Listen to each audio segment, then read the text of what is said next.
Hey guys, Drifter here. Welcome to Ghost in Depth. In today's episode, we'll be reviewing the SVU Marksman Rifle. This is considered the least popular weapon in the game. By most players, it's considered the worst weapon in the game. I don't think it's the worst weapon. I think it has a very specific proper use, which we're going to go over today. And that being said, I don't think that this is a good weapon in very many situations. This is never going to be a go-to weapon. This is never going to be a best weapon or an ideal weapon. But it does have one way that you can use it, and it's a counter to other weapons. More specifically, it's a counter to enemy snipers. That's the gameplay that you're seeing here. You're seeing my anti-sniper class, and you're seeing how I play when I really do not want to get sniped. But let's start with the stats on the SVU first.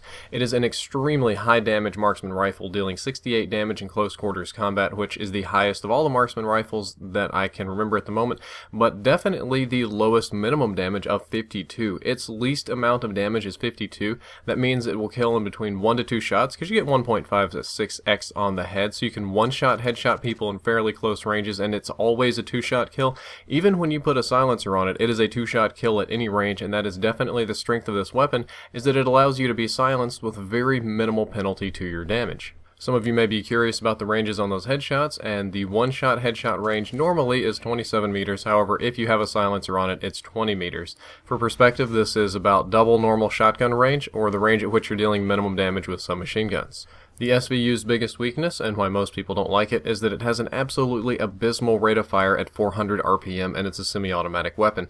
The 400 RPM is the maximum. Without a modded controller, you'll never shoot it that fast. There'll always be a little underlap or overlap.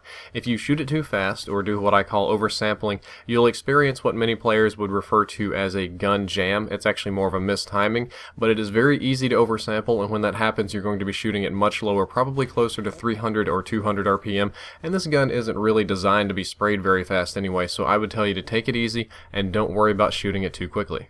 Even though its damage is very high, the time to kill is usually a tad slow. It has the potential to be an insta-kill. You can one-shot headshot people with it. That just doesn't happen very often, and it has the potential to kill somewhat fast at ranges if you follow up with 2 400 RPM shots very quickly. But again, my experience has been that doesn't happen very often. Usually this is a slow lineup, slow aim in, take your time, pop, and then wait, and then pop again before they can react, and you will kill in a moderate to slow time, but it's usually on the slow side, and this is a weakness for the weapon. It can't compete with these really high time to kill weapons in more close quarters scenarios. The recoil is moderate compared to other assault rifles, marksman rifles.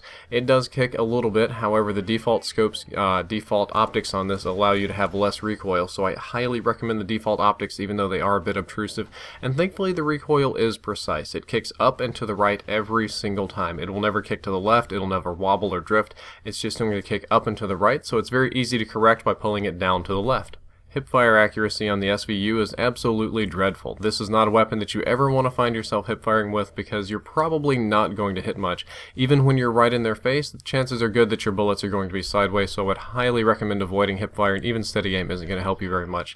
Aim down sights time is on the slow end of things at 0.3 seconds. This is a little bit slower than the assault rifles in the game, but a little bit faster than most of the sniper rifles, which is where the marksman rifle class comes in, and this really is the truest marksman rifle in the game. The SVU in real life and in this game function as more of a suppression weapon, as more of a counter sniper weapon, as a long-range counterpart to the assault rifle instead of a true sniper rifle. Empty reload is 4.1 seconds, full reload 3.0, and your cancel is 1.7. What that means is that this is a very slow reloading weapon. Yet another negative attribute to the weapon that's already very unpopular is that you're going to have to take your time to reload it, and you're going to reload it pretty often because your magazine count is somewhat low. You've got 18 rounds in the magazine, and in theory that would be fine because it only takes 2 shots to kill somebody, but in practice you're probably going to spray a bit and waste some bullets, kind of like I do, and you don't want to be low on ammo, so you'll find yourself reloading much more than you think you would. Extended mags is not a bad option for this. I usually tend toward the armor penetrating rounds, but if you don't need those, extended mags would be the way to go.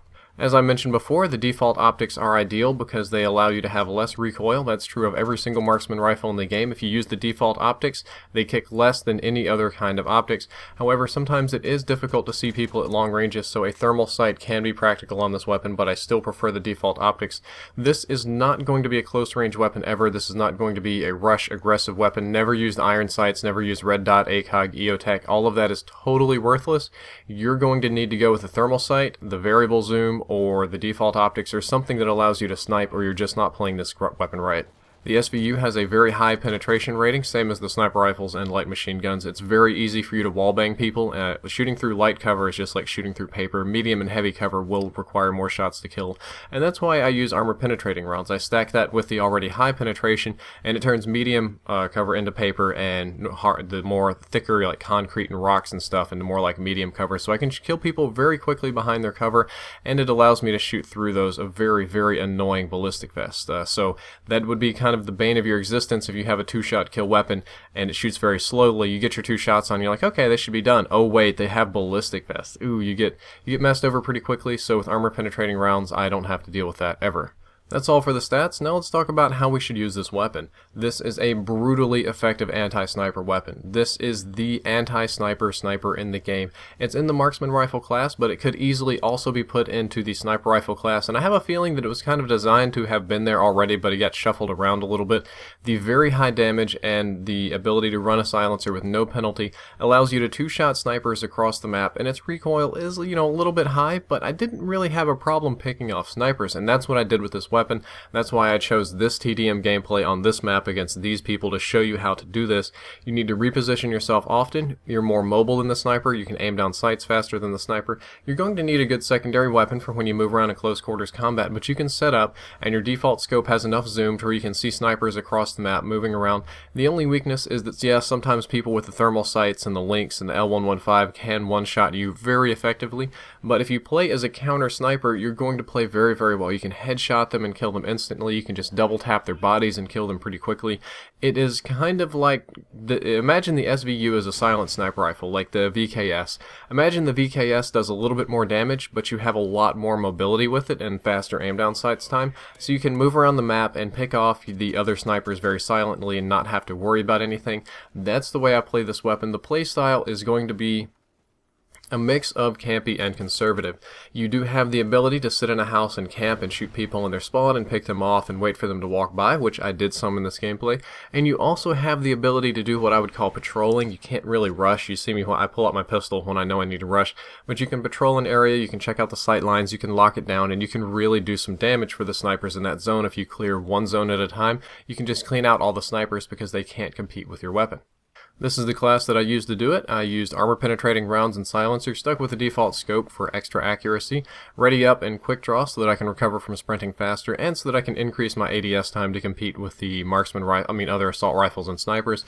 Off the grid and focus. Off the grid keeps me off the radar from the satcoms. Focus means less idle sway and less flinch when I'm getting shot, which is very important considering the zoom on this weapon. I really don't want to be flinching very much. My backup was a silence P226, and I had some grenades to help me out. Those were very useful. And if you want to play this weapon, if you want to play as an anti-sniper weapon, I'd recommend you use that class. And again, this is not an every game weapon, this is not an every map weapon, this is not an every game, every map class. This is a hard anti-sniper class, and if you know you're going to be dealing with a lot of snipers, use this. If you're not dealing with snipers, you're going to have a miserable time with this weapon in this class, so don't do it until you're ready to counter snipe. Well guys, that's all for this episode. I hope that you enjoyed it, and I hope that you learned something useful. If you'd like to check out the previous episode, that's going to be on the bomb planting and defusing myths, and if you'd like to check out the next episode, that's going to be frame rates and fire rates. It's going to be getting very technical there, but this is in-depth, so that's what it is. Oh, also this episode was brought to you courtesy of Elgato Gaming. Their link is in the description. I'd appreciate it if you check them out, and if you enjoyed everything, don't forget to like, favorite, and subscribe. Drifter out.